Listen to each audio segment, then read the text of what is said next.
Hi, welcome to my YouTube channel. This video is about dopamine detoxing, and I want to do a quick shout out to Hamza, who's a content creator on YouTube, a very popular guy. If you're watching this video, you probably know him as well. He did suggest that talking about dopamine detoxing is a very good way to uphold it and keep it up in your life. So I'm giving it a shot. Just wanted to put credit where credit is due. And I do also have some a perspective on it. So I wanted to share that with you guys. Hopefully, it becomes more intuitive with this new way of looking at it. So we all know what a dopamine detox is, right?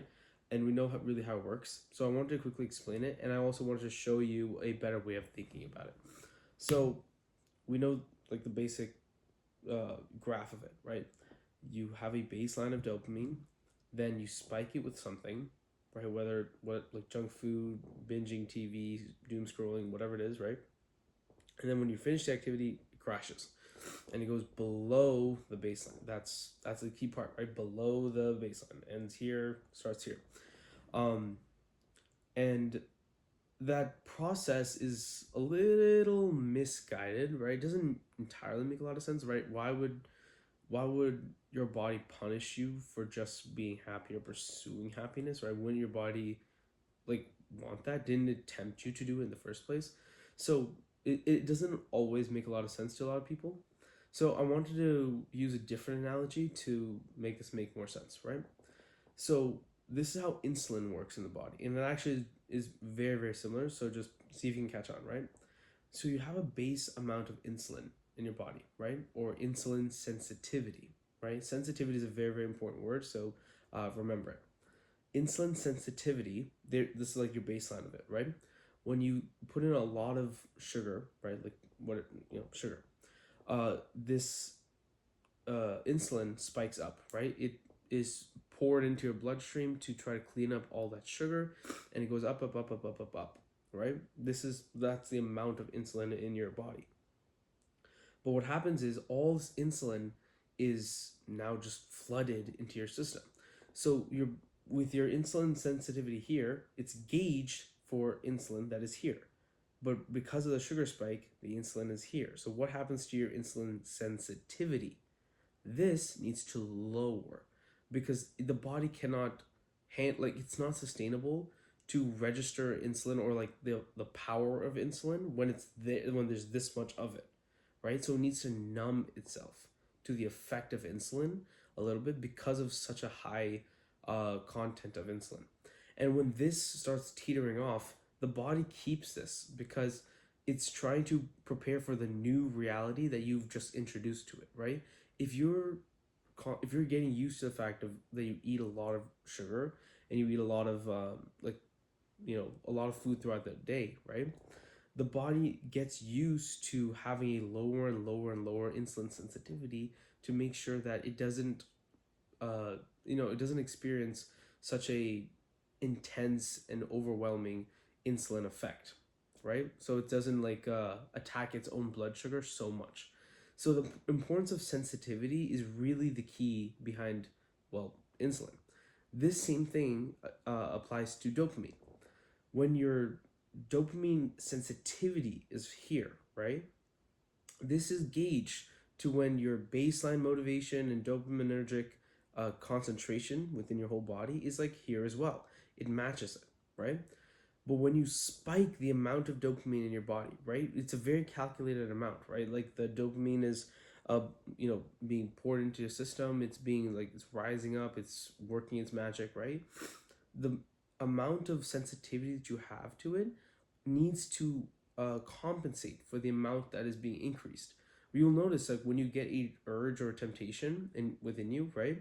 That neural pathway that's being signaled, right? Like, okay, is this a way that you want to work? Is this a way that you want to work? Is this temptation, is this urge gonna work, right? To create some relief within you.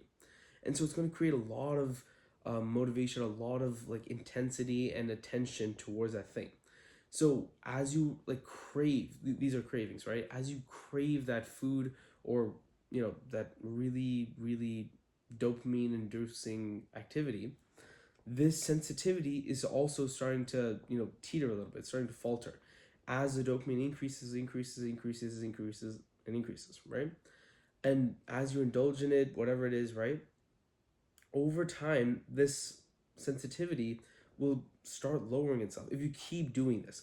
The dopamine doesn't actually go down. This just goes up, comes down, goes up, comes down, goes up, comes down. Doesn't actually go here. It really just stays here the whole time. This is what starts going down, the sensitivity. So if this happens, this goes down. This happens, this goes down. This happens, this goes down. So the amount of dopamine that you have always stays the same. What happens is your body has this lingering effect, this lingering sensitivity to dopamine that causes a very bad effect.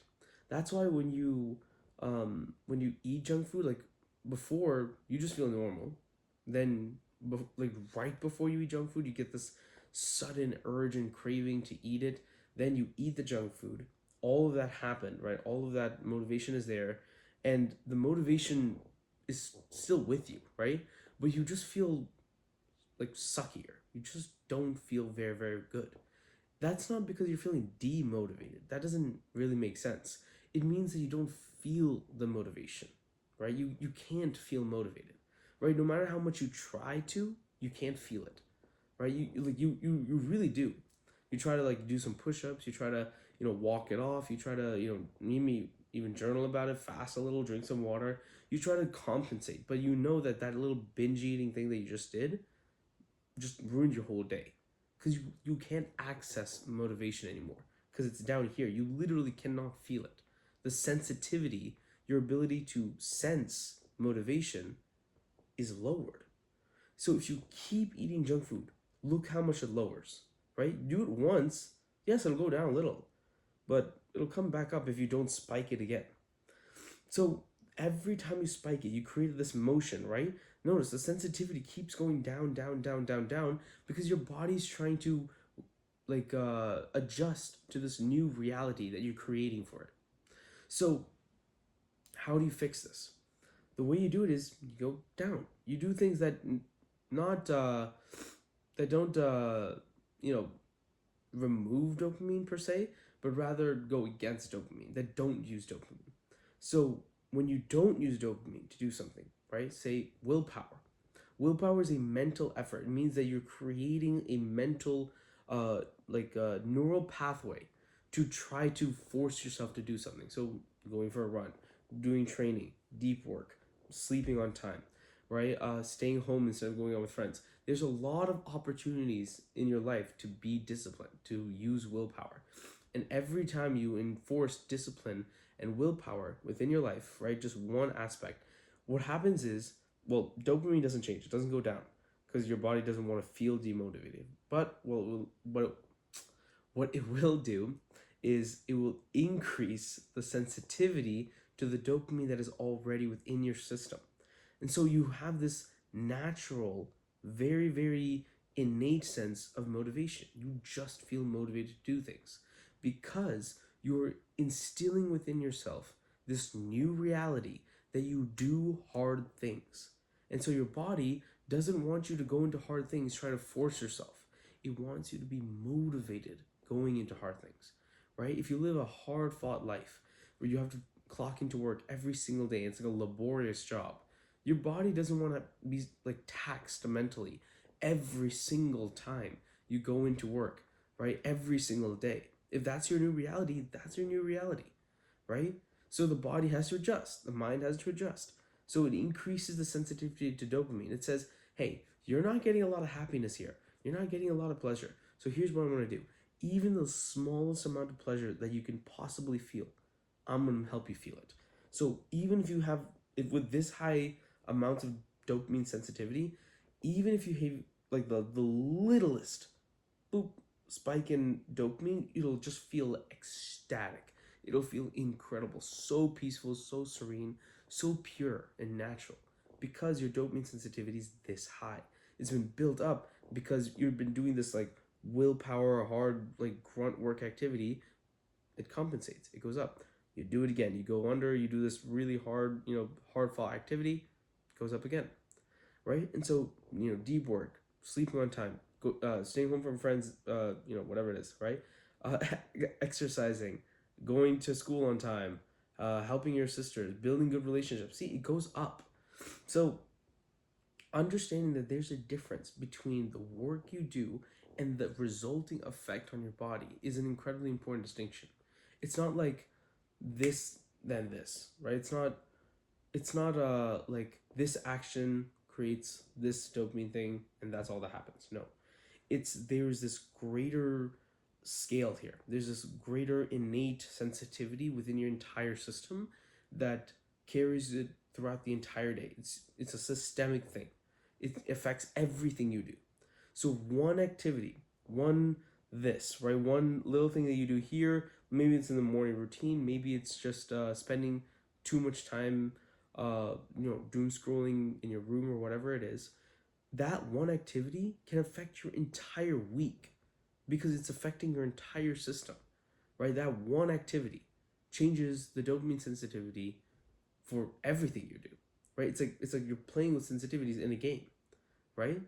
Imagine like you like imagine a game, right? Imagine a game like a shooter game, like COD or something, right? Imagine every time you shot a sniper, right, and you missed, your your mouse sensitivities literally decrease, right? So every time you miss a shot, you literally have to like go up and down trying to move the entire rifle, right? And every time you hit it, right, every single time you hit a shot, the sensitivity increase. So every like small thing you did would create such a big impact on the screen. Well, obviously that's not a good thing, right? But in real life, that is a good thing, right? Having a little bit of movement creating such a big amount of happiness. So I know it's rambling on for a little bit long now, but I hope you understand, right? That dopamine detoxing is such an important thing to do because it's a bunch of these little activities that you can do in your life that creates such a big snowball effect, right? You don't see it now, right? You think you're just scrolling, you think you're just doing this, right? But it's the law of attrition, law of doing little things that cause a lot of damage. But it's also the law of, well, I don't know what the opposite of the word means, but law of small things. You do this good habit over and over and over again. You stack up a couple good habits, right? You hydrate well, sleep well, exercise. It will create a massive amount of systemic change, right? Each nudge upward of the dopamine sensitivity is exponential growth. Growth you're missing out for every area of your life, right? Like, it's incredible how like the body works where one thing affects something completely and entirely irrelevant, right? Somehow making your bed in the morning and looking at it and it looks clean, creating a little spike of dopamine carries with you when you're in school and you're about to take a test and suddenly you're like, yeah, I feel good about it. I feel confident, I feel clear in my mind, I feel good here, right? To study for this test and then take the test. Start. Yeah. Um and it's just really really cool to see how this affects this. So I hope this video was really helpful. Apologize if I was rambling a little too long. This is very unedited, but yeah, take it for what you will. See you.